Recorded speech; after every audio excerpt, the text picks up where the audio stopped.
Hi, today in front of me Poco M5s and I'll show you the face unlock test on this device.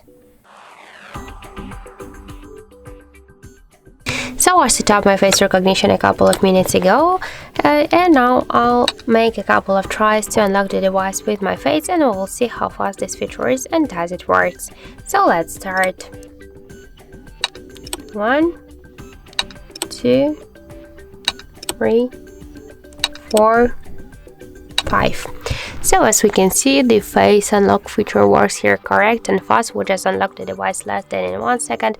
This is the good result for the fingerprint for the face unlock method. So I just suggest you to try this unlock method, but don't forget that the face unlock is less secure than the pin code or passcode unlock methods. So that's it. Thank you for watching, and if you find this video helpful, don't forget to leave a like, comment and to subscribe our channel.